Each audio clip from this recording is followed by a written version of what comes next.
നമസ്കാരം. ജെ ടോക്സിലേക്ക് എല്ലാവർക്കും ഒരിക്കൽ കൂടി സ്വാഗതം. വളരെ പ്രശസ്തിയായ ഒരു സർജൻ ഡോക്ടർ മരിയയ്ക്ക് ഒരു റോഡ് ആക്സിഡന്റിൽ തന്റെ ഏക മകൻ നഷ്ടപ്പെട്ടു. സങ്കടവും ദേഷ്യവും കൊണ്ട് ആ അപകടത്തിന് ഉത്തരവാദിയായ ഡ്രൈവർ ജാക്കിനെ അവൾ കുറ്റപ്പെടുത്തി. അവളുടെ ദേഷ്യവും നീരസവും വളർന്നു. അത് അവളുടെ ബന്ധങ്ങളെയും എന്തിനുപരി ജോലിയെ തന്നെയും സാരമായി ബാധിച്ചു. ഒരു ദിവസം തന്റെ കുട്ടിയുടെ ശവകുടീരം സന്ദർശിക്കുമ്പോൾ ഡോക്ടർ മരിയ ജ്ഞാനിയായ ഒരു തോട്ടക്കാരനെ കണ്ടെത്തി. അയാളാണെങ്കിൽ സ്നേഹത്തോടെയും കരുതലോടെയും കൂടി തന്റെ പൂന്തോട്ടത്തെ സംരക്ഷിക്കുന്നു. അയാൾ വളരെ സന്തോഷവാനാണെന്ന് അവൾ കണ്ടെത്തി. അത് അവൾക്കൊരു അത്ഭുതമായി മാറി. അവൾ ആ തോട്ടക്കാരനോട് കൂടുതൽ നേരം സംസാരിച്ചു. തന്റെ നഷ്ടത്തിന്റെയും ക്ഷമിക്കാൻ സാധിക്കാത്ത അവസ്ഥയെക്കുറിച്ചും അവൾ അയാളോട് വിശദമായി സംസാരിച്ചു. ജീവിതം ഒരു പൂന്തോട്ടം പോലെയാണ് മരിയ.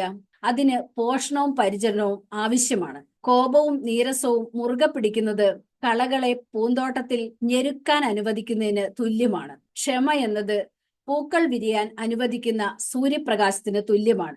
ആ തോട്ടക്കാരൻ ഈ വാക്കുകൾ പറഞ്ഞു. ക്ഷമയുടെ പ്രാധാന്യം എത്രമാത്രം വലുതാണെന്ന് മരിയയ്ക്ക് ബോധ്യമായി. അവൾ പതിവായി ആ പൂന്തോട്ടം സന്ദർശിക്കാൻ തുടങ്ങി. അവൾ ജാക്കിനെ ആകട്ടെ ഒരു ഘാതകനായി കണ്ടിരുന്ന സ്ഥലത്ത് ഒരു മനുഷ്യനായി കണ്ടു തുടങ്ങി. മരിയ ക്ഷമ ശീലിച്ചപ്പോൾ അവളുടെ ഹൃദയവും സുഖപ്പെടാൻ തുടങ്ങി. അങ്ങനെ അവൾ അവളുടെ ജോലി വിജയകരമായി പുനരാരംഭിച്ചു. വൈകാരിക മുറിവുകൾ ഉണക്കാനുള്ള ശക്തമായ ഒരു ഉപകരണമാണ് ക്ഷമ.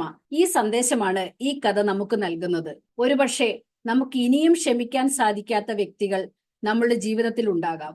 നാം ഒന്ന് ക്ഷമിക്കാൻ തയ്യാറായാൽ അത് നമ്മുടെ ജീവിതത്തെ തന്നെ മാറ്റിമറിക്കും. ഓർക്കുക, ക്ഷമ ഭൂതകാലത്തെ മായ്ക്കുന്നില്ല, പക്ഷേ അത് നമ്മെ വീണ്ടും വളരാനും പൂക്കാനും സഹായിക്കുന്നു. വീഡിയോ ഇഷ്ടമായാൽ ലൈക്ക് ചെയ്യാനും കമന്റ് ചെയ്യാനും ഷെയർ ചെയ്യാനും മറക്കല്ലേ.